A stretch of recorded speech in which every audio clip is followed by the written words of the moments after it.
Então, falando um pouco agora sobre conceitos fundamentais, né? A sequência dos conceitos fundamentais que a gente falou antes. Então, anteriormente, a gente estava falando desses conceitos aqui, esses quatro, eu quero entrar em alguns deles que são super importantes e interessantes. Mas antes a gente precisa entender um pouco o contexto de Tolkien, né? O Tolkien de A, eles são unidades básicas da informação, né? Em palavras, partes de palavras, caracteres ou símbolos, conta isso, um emoji, um espaço, tudo. Então, que modelos, né, de linguagem, LLMs, como o GPT, o Gemini e o Claude, eles utilizam para processar e gerar texto. Né? Então, não existe basicamente uma fórmula exata, né? A gente mais ou menos sabe a fórmula que cada uma usa, mas a empresa pode usar, mas não existe uma fórmula fechada. Então, para tentar exemplificar o que é um token, assim, cada vez que você vai usar uma IA, seja o GPT, o Cloud, ele vai consumir token quando você manda uma pergunta, quando ele responde, então ele faz um consumo. Então a gente pode pensar assim, pensando em palavras em inglês, né? Palavras em português têm um custo maior de token.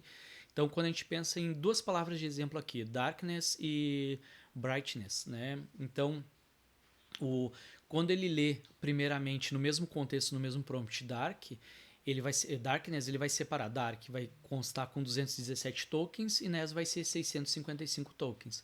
Quando ele achar a próxima palavra e for brightness, né, ele vai pegar o bright, vai ter 491 tokens e o ness continua tendo a mesma quantidade de token. Mas se você notar o token NES, né, 655 tokens ali, ele é compartilhado por ambas palavras. Então, demonstrando como as LLMs quebram o texto em unidades reutilizáveis. Então, ele reutilizou aquele token, né, ele foi cobrado uma vez. Então, a ideia base a gente pode pensar mais ou menos assim para tentar ter uma noção melhor. Um token equivaleria, por exemplo, a 4 caracteres, ou cerca de 3 quartos de uma palavra, nesse exemplo que a gente usou. Né? Ou seja, um texto de 100 palavras vai gerar algo aproximadamente de 130 tokens. Então isso varia, depende do idioma, do tipo de conteúdo, mas já é o suficiente para estimar o custo e escala. Então, assim, a gente tem que pensar que o token é, ele não é especificamente contabilizado ali por uma palavra ou por quantidade de palavras, letras, né? Ele pode ser virar a palavra inteligência pode virar token, um emoji pode virar vários tokens. O código geralmente ele explode os tokens, é muito token. Então, espaço, pontuações, tudo isso acaba contando bastante. Então, esse é um pouco do contexto do que é token. Ainda dentro dos conceitos fundamentais, eu quero fazer uma separação entre agentes de A versus assistentes de A versus bots. Então, às vezes a gente não sabe quando alguém está falando sobre agente A ou assistente A, ou se de repente é um bot, na verdade. Então, tentando entender um pouco sobre finalidade, né? Qual é a finalidade de um agente? É executar tarefas de forma autônoma e proativa. De um assistente é ajudar os usuários com as tarefas. E de um bot é automatizar tarefas ou conversas simples. É exatamente essa a diferença. Recursos, quando a gente fala em um agente, ele pode realizar ações complexas, né, de várias etapas. Ele pode aprender e se adaptar, pode tomar decisões de forma independente, né? Então é um outro nível. Um assistente ele responde à solicitação, o comando, né, que é fornecido para ele. Então ele devolve ele, informações e conclui tarefas simples. Pode recomendações, mas o usuário é quem acaba tomando a decisão final. E um bot ele segue regras pré-definidas, né? Aprendizado limitado, interações básicas com aqueles que geralmente a gente vê numa página ali de um plano de saúde, de uma empresa, de um banco.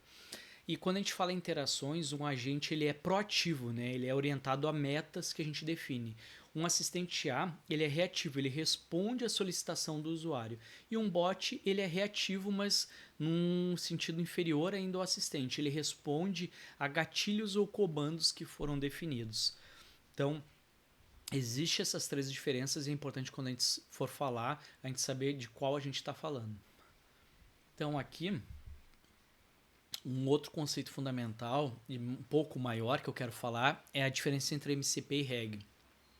E é preciso falar porque às vezes eles são tênue, né? Eles são muito grudados em alguns detalhes, mas eles são diferentes. O protocolo de contexto de modelo, que é o MCP, quando a gente fala em meta principal, a meta dele é padronizar a comunicação bidirecional para que as LLMs elas acessem e interajam, né, com ferramentas, fontes de dados, serviços externos, né, para realizar ações junto com a recuperação das informações. E um REG ele melhora a resposta do LLM, né, recuperando informações relevantes de uma base de conhecimento confiável antes de gerar uma resposta. Então, nós fornecemos uma base para o REG. O mecanismo do MCP define um protocolo que é padronizado, que a gente já falou antes, né, para que os aplicativos de LLM invoquem funções externas ou solicitem dados estruturados, né, de serviços especializados, permitindo ações, integração dinâmica de contexto.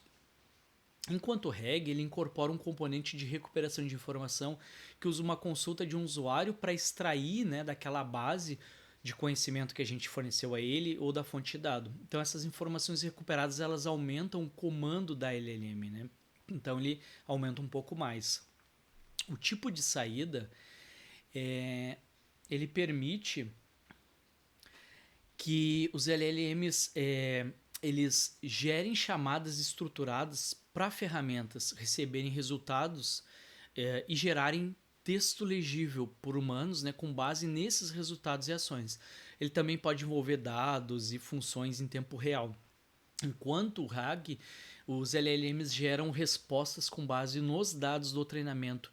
Então eles aumentam ali eles são aumentados, né, pelos textos que eles consultam, esses textos, né, relevantes para a consulta dos documentos. Geralmente se concentra na acurácia factual, né? Então a proximidade com a pergunta.